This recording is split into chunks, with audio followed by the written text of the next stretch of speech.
Okay guys, so 1 year ago I made a video about how I do not pay for TV, and I shared with you guys the fact that if in Kenya you have some good, reliable, stable internet connection, you really don't need to pay for TV. You can get to watch all your TV online, and I talked to you guys about an Android TV box that I was using. Now this is 1 year later. Is the situation still the same? Let's explore in this video. So in that video I showed you guys my Android TV box. At that time I was using a box called the Vonta Z something ARC by a company called Vonta in China, and I had gotten it from AliExpress, and it was quite a good TV box. It served me for quite a long time, probably more than a year actually, and that's quite good for those Chinese Android TV boxes. The only reason I'd recommend that you don't go for some of them is the fact that some of those companies tend to just disappear, and so you are left with a box with not much support. Though you can always, using some forums on websites like XDA developers and so on, update the software on your box, but with time it tends to get obsolete. Not many developers are interested in some of those boxes, and you do not get new ROMs, that is like new OSs or software that you might want to use. So in as much as you might get a box with like 4 GB, 6 GB, 8 GB RAM and 128 GBs of storage, sometimes over the long run it might not be worth it. And so with time I actually retired that Vonta TV box. And what did I go for? This that I'm gonna be sharing in this video. This is actually an Amazon Fire TV stick, I have been using this for the past several months, and in summary, I can just tell you guys, just get this. Simple. Just get an Amazon Fire TV stick. And that's the end of the video.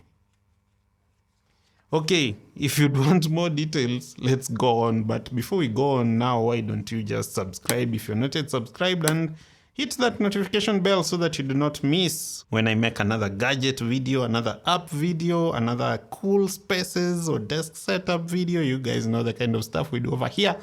And like this video if you like it. So guys, I have been using this Amazon Fire TV stick. I got this on, was it an Amazon Prime Day or a Black Friday? One of those. I think it was Amazon Prime Day 2021. I actually got it all the way from the States, shipped over here by one of those shipping agents that I always talk about. But you don't have to really import this right now, because over the past few months, a lot of local electronics, gadget sellers have been stocking these Amazon Fire TV sticks. And you can always get one of them on Gigi and so on. This is actually quite an interesting product that a lot of you who have TVs, even if it's actually a smart TV, might want to invest in. Now, what actually is this, for those of you who are wondering, what is this guy talking about? This is actually just a dongle, a device that you plug into a HDMI port on your TV. This is just an extension that it comes with. For ease of plugging in, it's just a HDMI female to HDMI male extension. So you can see that the connection over here is actually a HDMI connection that you plug into one of the HDMI ports on your TV. And I'd suggest that you plug this device into the port that is written HDMI ARC, or Audio Return Channel, or ARC, especially if you use some sort of home theater system and so on. This is how it looks. It's basically just a tiny device, probably less than 100 grams in weight. And this particular one that I went for is actually the 4K Max edition of the Fire TV stick. So as you can see over here on Amazon, we have a Fire Stick 4K that is going for $39, basically $40. We have a Fire Stick 4K Max for $55. We even have a Fire Stick Lite for $30, refurbished options and so on. So there is several options. And the main differentiating factor is the fact that the Fire Stick 4K that I have over here, actually this is the Fire Stick 4K Max. As you can see over here, it says I last purchased this Fire Stick 4K Max in November 2021. So this thing costs $55 right now, but I actually got it for around $35, because the price always goes down every time there's the Amazon Prime Day or Black Friday, such sort of things. And so when you come right down here, you can see the main differentiating factors for all these streaming devices that Amazon offers. That's the Fire TV Stick Lite, the Fire TV Stick, Fire TV Stick 4K, 4K Max, and Cube. in that order is the kind of resolutions that they offer. That is like this 4K Max, and the 4K actually do support 4K just like their name suggests, but the stick and the stick light don't support 4K. They only do up to 1080p. By the way, my TV is actually a 1080p TV. I don't actually watch it in 4K, but I'll tell you why you need to go for the 4K Max edition even if you have a 1080p TV. In fact, let me just tell you right now, it's because the performance of this device is much better than the non-4K devices, even the 4K device that is not the Max version. Because this has more RAM and a better processor inside here than the Fire TV Stick, for example. So you'll enjoy like scrolling the content, you know, your movies, music, TV shows, all the kind of content that you'll be consuming, even games. If you'd want to play games on these things, by the way, you can. You'll enjoy the experience much more on the 4K Max version, even if you're doing a 1080p TV, than the light versions, for example. And so you can see that the 4K Max version that I have over here actually comes with 2 GBs of memory, that is RAM, and 8 GBs of storage. By the way, at this point you'd wonder, is 8 GB not really too little? And I tell you the truth is, yes, it might actually be too little if you're gonna be installing too many applications, or if you want to play big games on such a device, which really is not most people's use case. But for the kind of use that I get out of this, which is basically media consumption, 8 GBs is actually more than enough. When I downgraded from my Android TV box, the Vonta one, which had, I don't know, 32 GBs, to 8 GBs, I thought that really I would not have enough space for apps and so on. But most times I only install like 2 or 3 main apps. So yeah, in a nutshell, 2 GBs of RAM and 8 GBs of storage would be sufficient for most of you guys, I promise. And as you can see over here, the CPU runs at 1.8 gigahertz and a GPU of 750 megahertz, which is just a bit lower than the Fire TV Cube, which is the most expensive, that has a 2.2 gigahertz CPU and a 800 megahertz GPU, with also a bit more storage at 16 GB. So you can go for this if you think that you need more storage. But still, the other advantage of the 4K Max version that I have over here is the fact that it supports Wi-Fi 6, that is the latest iteration of Wi-Fi. This will be good for you in terms of the speed of data transmission that you can get out of it.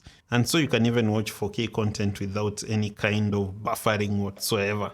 Now, I know some of you are still waiting for me to answer the question, why do I still need such a device if my TV is a smart TV? I can install apps here and there.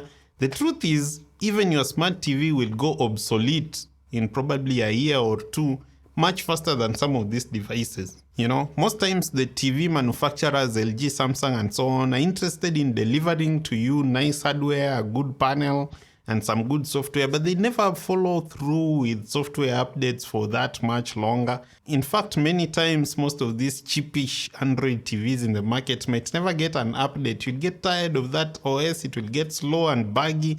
It will probably refuse to install any more apps. If you have one of these devices, you can actually install some other apps from the interwebs that might enable you watch, say, IPTVs, that is like thousands and thousands of channels for a low price. So some of you guys who are like football fans and so on can always watch them from some of those places. You can even browse. There's a browser in here called Amazon Silk that you can use to access websites. And there's much more that you can do with such a dedicated stick than you can actually do with your smart TV. So this actually comes highly recommended. It also comes with a remote. It's not the best quality remote there is, but it does the work quite well. You can do voice commands on it. You just press a button and speak. And this thing being from Amazon definitely supports their voice assistant, Alexa, so you can give Alexa commands, ask it the weather, everything, anything that you'd want. And there's much more that you can actually do with your Fire TV Stick than you can do even with a plain smart TV. Now for the 4K TV Max, the power comes in via this port through a USB cable. It's not a Type-C port, too bad, but the good thing is it actually comes with a cable. But among the upgrades that I suggest you make if you get this device is getting such kind of a cable, because as you can see, this doesn't have any Ethernet ports. This device is designed to only use Wi-Fi. But you know, using an OTG on the go connection, using a cable like this is from Ugreen. So you connect one end of the cable into the port on your Fire TV stick, and the other end is just a USB port that you can connect into your power. This offers you the ability to plug in an actual network cable for a more reliable connection for those of you whose Wi-Fi might be wishy-wash-ish. So the fact that this port on the Firestick supports OTG devices makes it possible for you to connect some other stuff. An example is this other device that I got, which gives you a pass-through port that is still a USB port over here, but also gives you a full-size USB port, as you can see. And this enables you to, over here, connect some keyboard, mouse, and so on if you'd like. For the sake of easier typing, you know, it's always difficult to type using your remote. But I only found out that you can't connect these two devices at the same time to the Fire TV stick. You can only do one, so you choose your battle wisely.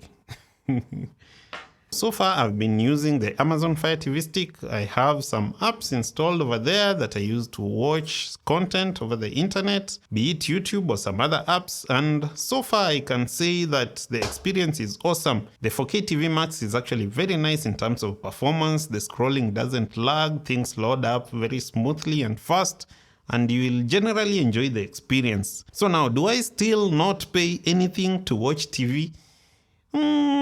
The answer is not really. I do pay something, and that something is my internet connection fee, and I pay for one other service that I actually use to accelerate streaming from the internet. And again, that is fodder for another video if you guys are interested. I hope you guys enjoyed this one. If you have any questions, comments, comment down below. And on your way there, as always, smash the like button, subscribe if you aren't already, and I will see you guys in the next one. No pressure.